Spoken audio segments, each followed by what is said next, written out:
നമ്മളിപ്പോൾ ഉള്ളത് Mudumalai tiger റിസർവിൻ്റെ entry ഗേറ്റിലാണ്. നമ്മൾ കുറേ നാളുകൾക്ക് ശേഷം ഒരു ചെറിയ ട്രിപ്പ് പോവുകയാണ്. മസിനഗുഡി വഴി ഊട്ടിയിലേക്കാണ് യാത്ര.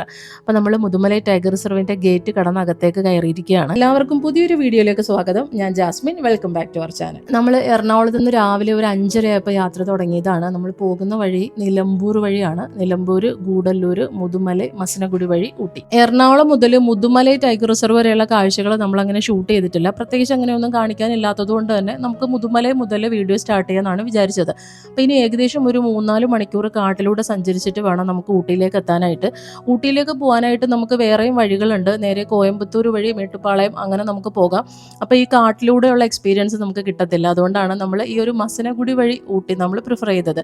ഒരുപാട് ആൾക്കാർ മസിനഗുഡി വഴി ഊട്ടിയിലേക്ക് പോയിട്ടുണ്ടെന്ന് അറിയാം. ഭയങ്കര ട്രെൻഡിങ് ആയിട്ടുള്ള ഡയലോഗാണ് മസിനഗുഡി വഴി ഊട്ടി.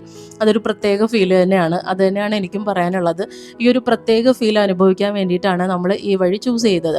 പിന്നെ നമ്മൾ കുറേ ദൂരം കാട്ടിലൂടെയുള്ള കാഴ്ചകളാണ് കാണാൻ പോകുന്നത്. നമുക്ക് കേരളത്തിൽ എല്ലാ സീസണും പ്രത്യേകിച്ച് അറിയാൻ പറ്റത്തില്ല. നമുക്ക് 2 സീസണാണ് മെയിനായിട്ടുള്ളത്. ഒന്ന് മഴക്കാലവും ഒന്ന് ചൂടുകാലവും.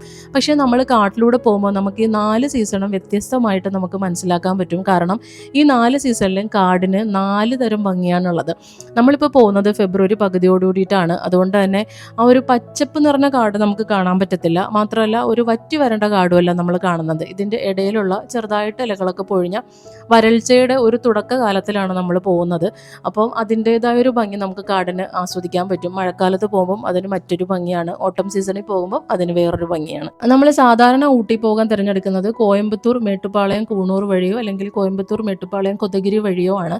പക്ഷേ അതിൽ നിന്നും വ്യത്യസ്തമായിട്ട് ഈ മസനഗുഡി വഴി പോകുമ്പോൾ കുറച്ചും കൂടെ ലോങ് റൂട്ടാണ്. പക്ഷേ എന്നിരുന്നാലും ഭയങ്കര ഭംഗിയുള്ള കുറേ കാഴ്ചകളും ആനിമൽ സൈറ്റിങ്ങും ഒക്കെ നമുക്ക് കാണാൻ പറ്റും. മിനിമം കുറച്ച് മാനുകളെങ്കിലും കാണാത്ത ഒരു യാത്ര പോലും ഞാൻ ഇതുവഴി നടത്തിയിട്ടില്ലെന്ന് പറയാം.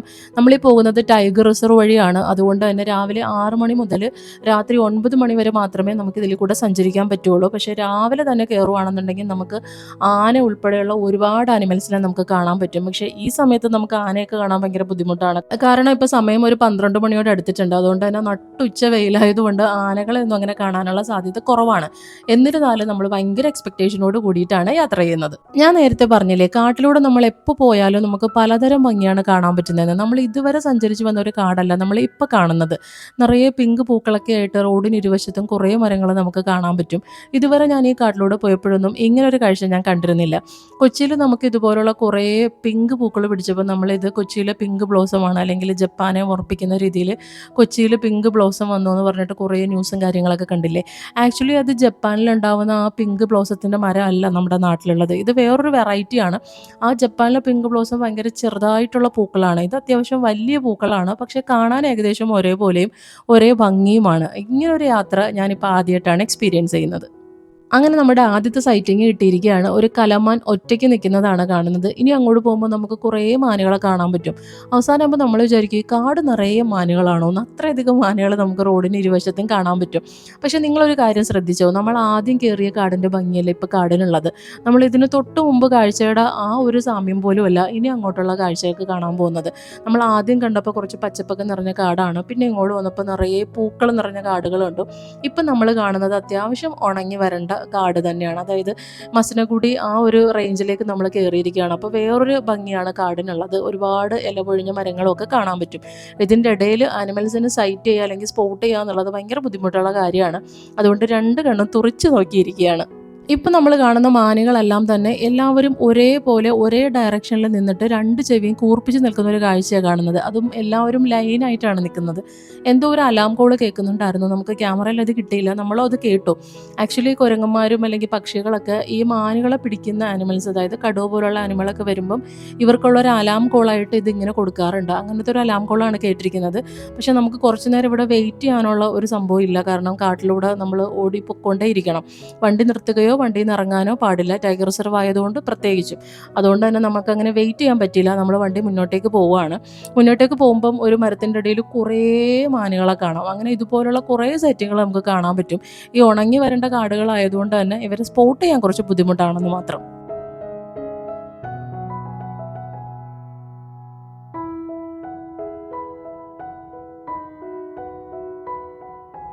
ഇപ്പം നമ്മൾ മസനഗുഡി റൂട്ടിലേക്ക് തിരിഞ്ഞിരിക്കുകയാണ്. ഇവിടുന്ന് അങ്ങോട്ടുള്ള റോഡെന്ന് പറയുന്നത് ഭയങ്കര വീതി കുറഞ്ഞിട്ടുള്ള റോഡായിരിക്കും. അത് മാത്രമല്ല അനിമൽ ക്രോസിംഗ് ഉണ്ടാവാൻ സാധ്യതയുണ്ട്. അതുകൊണ്ട് ഭയങ്കരമായിട്ട് സ്പീഡ് കുറച്ചേ പോകാവുള്ളൂ. ഒരു 30 കിലോമീറ്ററാണ് മാക്സിമം പോകാൻ പറ്റുന്ന ഒരു സ്പീഡ് ലിമിറ്റ് എന്ന് പറയുന്നത്. നമുക്ക് ഫ്രണ്ടിൽ കാണുന്ന ആ 2 റോഡുകൾ അതിൻ്റെ നേരെയുള്ള റോഡാണ് മസനഗുഡിയിലേക്കുള്ള റൂട്ട്. നമ്മൾ ആക്ച്വലി മസനഗുഡിക്ക് പോകുന്നതിന് മുമ്പായിട്ട് നമ്മൾ മോയാർ എന്ന് പറയുന്നൊരു സ്ഥലത്തേക്ക് പോകുന്നുണ്ട്. ആക്ച്വലി അത് നമ്മുടെ റൂട്ടല്ല, പക്ഷേ നമുക്ക് ആനിമൽ സൈറ്റിങ് കിട്ടാൻ വേണ്ടിയിട്ട് നമ്മൾ ആ ഒരു റൂട്ടും കൂടെ സെലക്ട് ചെയ്തിരിക്കുകയാണ്. അത് കഴിഞ്ഞിട്ടാണ് നമ്മൾ മസനഗുഡിയിലേക്ക് കയറിയിട്ട് പിന്നെ നമ്മൾ ഊട്ടിയിലേക്ക് പോണത്. സാധാരണ ഊട്ടിയിലേക്ക് പോകാനാണെങ്കിൽ മസനഗുഡി വഴി ഊട്ടി ഡയറക്റ്റ് പോയാൽ മതി. പക്ഷേ മോയാർ എന്ന് പറയുന്ന ഒരു സ്ഥലത്തേക്ക് കൂടി നമ്മൾ ഈ യാത്രയിൽ പോകുന്നുണ്ട്. ഇപ്പം നമ്മൾ കാണുന്നത് ഇതുവരെ നമ്മൾ കണ്ട കാടിൻ്റെ ലാൻഡ്സ്കേപ്പിൽ നിന്നും വ്യത്യസ്തമായിട്ട് വേറൊരു ലാൻഡ്സ്കേപ്പ് തന്നെയാണ് കാണുന്നത്. അങ്ങ് ദൂരത്തോളം നമുക്ക് മരങ്ങൾ കാണാൻ പറ്റും. നേരത്തെ കുറേ കുറ്റിച്ചെടികളൊക്കെ നിറഞ്ഞൊരു കാടായിരുന്നു കണ്ടിരുന്നത്. കുറച്ചും കൂടെ പച്ചപ്പുണ്ടായിരുന്നു. ഇപ്പം നമ്മൾ നന്നായിട്ട് ഉണങ്ങിയ ഒരു കാടാണ് കാണുന്നത്. മാത്രമല്ല അങ്ങ് ദൂരെ വരെ നമുക്ക് മരങ്ങൾ കാണാൻ പറ്റും. കാരണം ഇവർ റോഡിന് ഇരുവശത്തായിട്ടും കാട്ടിൽ നിറയെ തീയിട്ടിട്ടുണ്ട്.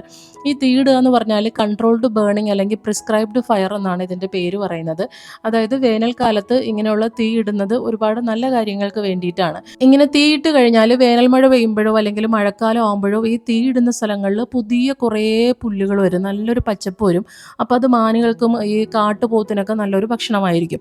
പിന്നെ ഉള്ളത് വലിയ കാട്ടുതീ തടയാൻ വേണ്ടിയിട്ട് നമ്മളിങ്ങനെ കാറിലൊക്കെ സാധാരണ ആൾക്കാർ പോകുമ്പോഴും മേ ബി സിഗരറ്റൊക്കെ വലിച്ചിട്ട് അവരുടെ ആ കുറ്റി വലിച്ചെറിയുകയോ അങ്ങനെയുള്ള എന്തെങ്കിലും തരത്തിലുള്ളൊരു സ്പാർക്ക് വരികയാണെന്നുണ്ടെങ്കിൽ ഇവിടെ നിറയെ ഉണങ്ങിയ പുല്ലുണ്ടെന്നുണ്ടെങ്കിൽ വലിയൊരു കാട്ടുതീക്ക് അത് കാരണമാകും. അപ്പോൾ ഒരു വലിയ കാട്ടുതീ തടയാൻ വേണ്ടിയിട്ടും അല്ലെങ്കിൽ ചെറിയ കാട്ടുതീയാണെങ്കിൽ പോലും ഭയങ്കരമായിട്ടുള്ള നഷ്ടങ്ങളും ഈ മൃഗങ്ങൾക്കൊക്കെ ഒരുപാട് നാശനഷ്ടം സംഭവിക്കും.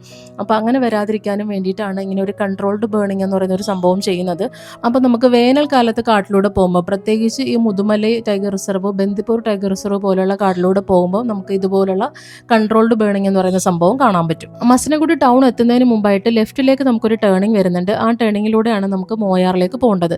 ഇവിടെ നിന്ന് ഏകദേശം ഒരു 10 കിലോമീറ്റർ ആണ് മോയാറിലേക്കുള്ള ദൂരം വരുന്നത്. ഒരു ചെറിയ ഗ്രാമമൊക്കെ പിന്നിട്ട് വീണ്ടും കാട്ടിലൂടെയാണ് നമ്മൾ മോയാറിലേക്ക് പോകുന്നത്. മോയാറിൽ എത്തിക്കഴിഞ്ഞാൽ പിന്നെ നമുക്ക് അവിടെ ഒരു മോയാർ ഡാം ഉണ്ട് കാണാനായിട്ട്. ഇപ്പം വേനൽക്കാലം ആയതുകൊണ്ട് അങ്ങനെ പ്രത്യേകിച്ച് കാഴ്ചകളൊന്നും ഉണ്ടാവില്ല. പക്ഷേ ഈ പോകുന്ന വഴി ഭയങ്കരമായിട്ട് നമുക്ക് അനിമൽസിനെ കാണാനുള്ള സാധ്യതയുള്ള റൂട്ടാണ്. അതുകൊണ്ടാണ് നമ്മൾ ഈ റൂട്ട് പോകുന്നത്. ഈ മുതുമലൈ ടൈഗർ റിസർവിൻ്റെ ഭാഗമായിട്ട് നമുക്ക് സഫാരി ബുക്ക് ചെയ്യാവുന്നതാണ്. രാവിലെയും ഉച്ചയ്ക്കും വൈകുന്നേരങ്ങളിലുമായിട്ടാണ് സഫാരി ഉള്ളത്. പക്ഷേ ഉച്ചയ്ക്ക് പോയാൽ അങ്ങനെ കാര്യമായിട്ടുള്ള അനിമൽ സൈറ്റിംഗ് ഉണ്ടാവാറില്ല. രാവിലെയും വൈകുന്നേരവുമാണ് സൈറ്റിംഗ് കാണാനുള്ള സാധ്യതയുള്ളത്. അപ്പോൾ നമ്മൾ ഓൺലൈനായിട്ട് ബുക്ക് ചെയ്യുകയോ അല്ലെന്നുണ്ടെങ്കിൽ ഓഫ്ലൈനായിട്ട് വന്ന് ടിക്കറ്റ് എടുക്കുകയോ ചെയ്യാം. പക്ഷേ വീക്കെൻഡിലാണ് വരുന്നുണ്ടെങ്കിൽ നേരത്തെ ടിക്കറ്റ് ബുക്ക് ചെയ്ത് വരുന്നതായിരിക്കും നല്ലത്.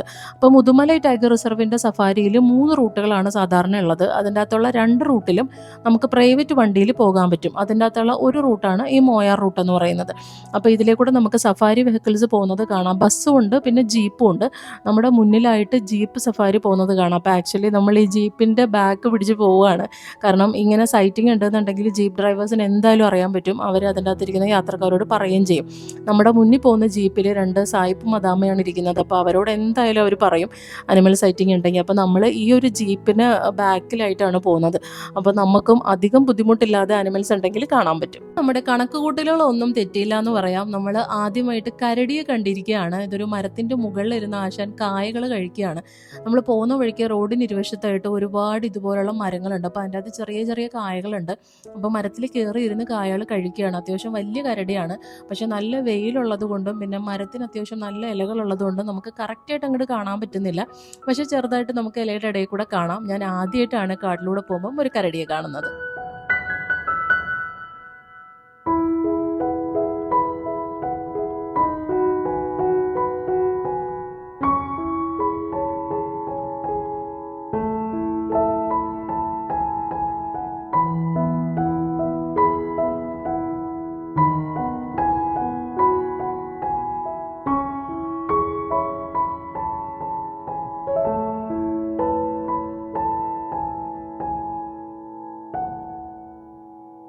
പിന്നെ നമ്മൾ കണ്ടത് ഗ്രേ ലങ്കൂറിനെയാണ്. ഇവർ 5 മുതൽ 20 വരെയുള്ള കൂട്ടങ്ങളായിട്ട് മരത്തിൻ്റെ മുകളിലാണ് കാണുന്നത്. ഇവരുടെ പ്രധാന ഭക്ഷണം വരുന്നത് പഴങ്ങളും ഇലകളും ഒക്കെയാണ്. ഒരാൾ കാവൽ നിൽക്കുകയും ബാക്കിയുള്ളവർ ആ സമയത്ത് ഭക്ഷണം കഴിക്കുകയാണ് ചെയ്യുന്നത്. ഈ കാവൽ നിൽക്കുന്ന ആൾ എന്തെങ്കിലും തരത്തിലുള്ള അപകടങ്ങൾ വരുമ്പോൾ ഇവർക്ക് മുന്നറിയിപ്പ് കൊടുക്കുകയും ചെയ്യും. പിന്നെ നമ്മൾ കാണുന്നത് മാനുകളെയാണ്. ഉൾക്കാട്ടിൽ വരൾച്ചയൊക്കെ കൂടുതലായത് കാരണം ഇവർ റോഡ് സൈഡിലുള്ള പുല്ലുകൾ തിന്നാൻ വേണ്ടിയിട്ട് വേനൽക്കാലത്ത് പുറത്തേക്ക് വരും. അതുകൊണ്ടാണ് മാനുകളെ കൂടുതലായിട്ട് കാണുന്നത്. പക്ഷേ മഴക്കാലത്ത് വന്നാലും ഇവരെ കാണാൻ പറ്റും. പിന്നെ വണ്ടി സ്പീഡ് കുറച്ച് വരണമെന്ന് പറഞ്ഞില്ലേ, അതിൻ്റെ പ്രധാന കാരണം ഇതാണ്. നമ്മുടെ മുന്നിൽ കൂടെ ഈ മാനുകൾ ക്രോസ് ചെയ്യും. മാൻ മാത്രമല്ല, ആന, കടുവ അങ്ങനെയുള്ള പല ജീവികളും ക്രോസ് ചെയ്യും. പക്ഷേ മാനുകളെ നമുക്ക് പ്രഡിക്റ്റ് ചെയ്യാൻ പറ്റത്തില്ല. പെട്ടെന്ന് വന്ന് ചാടിയപ്പുറത്തേക്ക് ക്രോസ് ചെയ്യും. പിന്നെ കാട്ടുപന്നികൾ അങ്ങനെയുള്ള ജീവികളെല്ലാം തന്നെ ക്രോസ് ചെയ്യുന്നത് കൊണ്ട് വളരെ പതുക്കെ വേണം വരാനായിട്ട്. ഒരു മൃഗത്തിനെങ്കിലും നമ്മുടെ വണ്ടി തട്ടിയിട്ടുണ്ടെങ്കിൽ പിന്നെ നമുക്ക് ജയിലിൽ കിടക്കാനേ നേരം ഉണ്ടാവുള്ളൂ. അങ്ങനെ നമ്മൾ ഏകദേശം 10 കിലോമീറ്ററോളം സഞ്ചരിച്ച് മോയാർ എന്ന് പറയുന്ന ഗ്രാമത്തിലേക്ക് എത്തിയിരിക്കുകയാണ്. കുറേ ചെറിയ വീടുകളൊക്കെ ആയിട്ടുള്ള ഒരു കൊച്ചു ഗ്രാമം. മസനഗുഡിയിലുള്ള ഗ്രാമങ്ങളെല്ലാം തന്നെ ഏകദേശം ഇതുപോലെ തന്നെയാണ്. കുറച്ച് വീടുകളൊക്കെ മാത്രമേ ഉണ്ടാവാറുള്ളൂ, പിന്നെ 1-2 കടകൾ മാത്രം.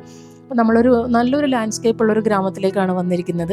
ഇവിടെ നമുക്ക് പ്രധാനമായിട്ട് കാണാനുള്ളത് ഒരു ഡാമാണ്. പക്ഷേ വേനൽക്കാലത്തോട് അടുത്തതുകൊണ്ട് തന്നെ പ്രത്യേകിച്ച് വെള്ളവും കാര്യങ്ങളൊന്നും ഇല്ല, വളരെ കുറവാണ്. പിന്നെ ഭയങ്കര ഭംഗിയൊന്നും കാണാനില്ലാത്തത് കൊണ്ട് നമ്മളങ്ങനെ ഡാം കാണാൻ വേണ്ടി ഇറങ്ങിയില്ല. നമുക്ക് മുന്നേ വന്ന സഫാരി വണ്ടിയും ഇവിടെ വരികയാണുള്ളത്. എല്ലാ ജീപ്പുകളും മോയാർ ഈ ഒരു സ്ഥലത്ത് വന്നിട്ട് തിരിച്ച് അങ്ങടേക്ക് തന്നെ പോവുകയാണ് ചെയ്തത്. അപ്പോൾ നമുക്ക് മോയാറിലേക്ക് വന്നത് ഒരിക്കലും നഷ്ടമല്ല. ഈ ഒരു 10 കിലോമീറ്ററിൽ നമുക്ക് ഒരുപാട് കാഴ്ചകൾ കാണാൻ പറ്റി. ഇനി നമ്മൾ തിരിച്ച് ഈ 10 കിലോമീറ്റർ പോയിട്ട് നേരെ നമ്മൾ മസനഗുഡിക്കാണ് പോകുന്നത്. അപ്പോൾ ഇനി ആരെങ്കിലും മസനഗുഡി വഴി ഊട്ടിയിലേക്കുള്ള യാത്ര എക്സ്പീരിയൻസ് ചെയ്യാൻ താല്പര്യപ്പെടുന്നുണ്ടെങ്കിൽ അതിൻ്റെ കൂട്ടത്തിൽ മോയാറും കൂടെ ഒന്ന് വന്ന് കാണാവുന്നതാണ്. ഈ ഒരു 10 കിലോമീറ്റർ നമുക്ക് ഒരിക്കലും നഷ്ടമാവില്ല. നമുക്ക് ഒരുപാട് ആനിമൽസിനെ നമുക്ക് ഇവിടെ നിന്ന് കാണാൻ പറ്റും. നമ്മൾ അങ്ങോട്ട് പോയപ്പോൾ കണ്ട സഫാരി വണ്ടി തിരിച്ചു വരുമ്പോഴും നമ്മുടെ ഫ്രണ്ടിൽ തന്നെ ഉണ്ട്. അപ്പോഴും നമ്മൾ അവരുടെ ബാക്കിൽ തന്നെ പോവുകയാണ്. ഇനി എന്തെങ്കിലും ആനിമൽസിനെ കണ്ടാൽ വിട്ട് കളയണ്ടല്ലോ എന്ന് ഓർത്തിട്ട്. അങ്ങോട്ട് പോയപ്പോൾ കണ്ട കരടി നമ്മൾ തിരിച്ചു വന്നപ്പോൾ ഉണ്ടായിരുന്നില്ല. അവൻ മരത്തിൽ നിന്ന് ഭക്ഷണമൊക്കെ കഴിച്ചിട്ട് തിരിച്ചു പോയി. ആ ഒരു ദിവസം വന്ന മിക്കവർക്കും തന്നെ ഈ കരടിയെ കാണാൻ പറ്റിയിട്ടുണ്ട്. ഒരുപാട് റീൽസൊക്കെ ഞാൻ കണ്ടിട്ടുണ്ടായിരുന്നു. പിന്നെ പ്രത്യേകം ശ്രദ്ധിക്കുക, എന്തെങ്കിലും ആനിമൽസിനെ കണ്ടാലും നമ്മൾ വണ്ടിയിൽ നിന്ന് ഇറങ്ങാൻ പാടില്ല, സൺറൂഫിൽ കൂടെ പോലും നോക്കാൻ പാടില്ലെന്നാണ്. കാരണം മുകളിൽ ഈ മരത്തിൻ്റെ മുകളിൽ മിക്കപ്പോഴും ഈ കരടി പോലത്തെ ആനിമൽസൊക്കെ ഉണ്ടാവും. അപ്പോൾ അത് ശരിക്കും ഡേഞ്ചറാണ്. അപ്പം സൺറൂഫിൽ കയറുകയോ അല്ലെന്നുണ്ടെങ്കിൽ വണ്ടിയുടെ പുറത്തിറങ്ങുകയോ ചെയ്യാൻ പാടില്ല. അപ്പം നമ്മളിനി നേരെ പോണത് മസനഗുഡി ടൗണിലേക്കാണ്.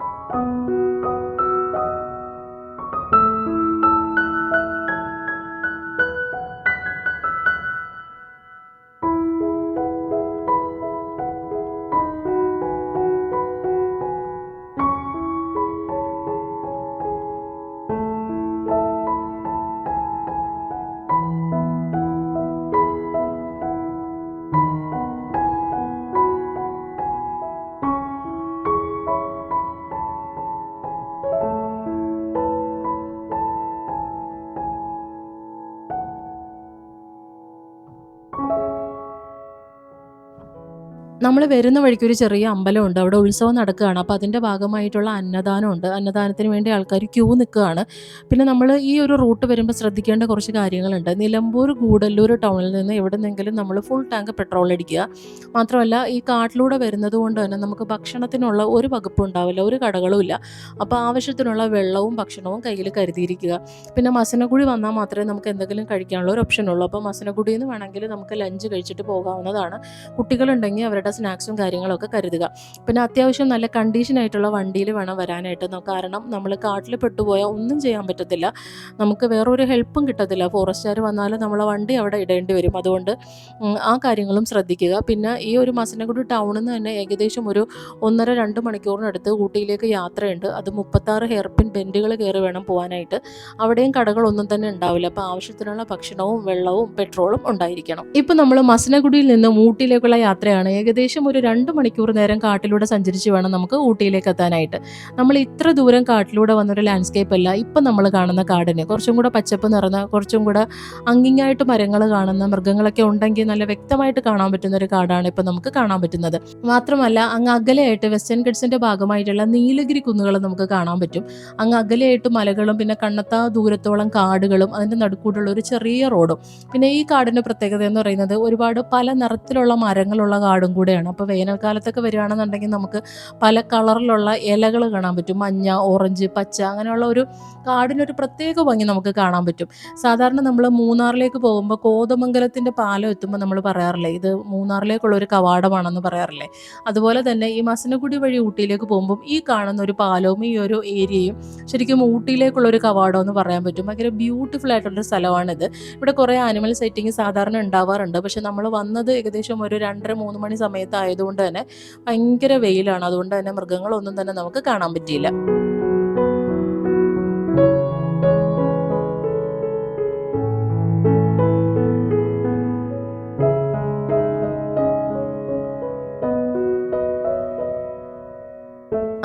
ഹെയർ പിൻ ബെൻഡുകൾ കയറാൻ തുടങ്ങിയിരിക്കുകയാണ്. 36 ബെൻഡുകളാണ് ഉള്ളത്. ഇതിലെ കൂടെ പോകുമ്പോൾ ശ്രദ്ധിക്കേണ്ട ഒരുപാട് കാര്യങ്ങളുണ്ട്.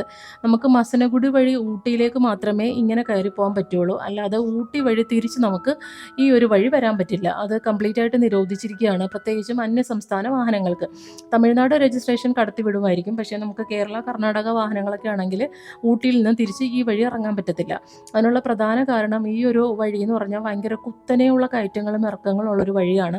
ഒരു വശത്ത് അഗാധമായ കൊക്കയും പിന്നെ മറുവശത്ത് ഭയങ്കര വലിയ പാറക്കെട്ടുകളോട് കൂടിയിട്ടുള്ള വളവുകൾ കാണാൻ പറ്റാത്ത രീതിയിലുള്ള റോഡുകളാണ്. അപ്പോൾ വളരെയധികം പരിചയസമ്പന്നനായ ഒരു ഡ്രൈവറിന് മാത്രമേ ഈ ഒരു വഴി ഓടിക്കാൻ പറ്റുള്ളൂ. പിന്നെ വലിയ വാഹനങ്ങൾക്കും നിയന്ത്രണമുണ്ട്. മഴക്കാലത്ത് ഈ ഒരു വഴി ചൂസ് ചെയ്യാത്തതാണ് നല്ലത്. കോയമ്പത്തൂർ വഴി അല്ലെങ്കിൽ ആ ഒരു മേട്ടുപ്പാളയം വഴി പോകുന്നതായിരിക്കും നല്ലത്. അങ്ങനെ ഏകദേശം 9 മണിക്കൂറത്തെ യാത്രയ്ക്ക് ശേഷം ഒരുപാട് നേരം കാട്ടിലൂടെയും പിന്നെ 36 ഹെയർ പിൻ ബെൻഡുകളും ഒക്കെ കഴിഞ്ഞിട്ട് നമ്മൾ എത്തിയിരിക്കുന്നത് ഊട്ടിയിലാണ്, നീലഗിരിയിലാണ്.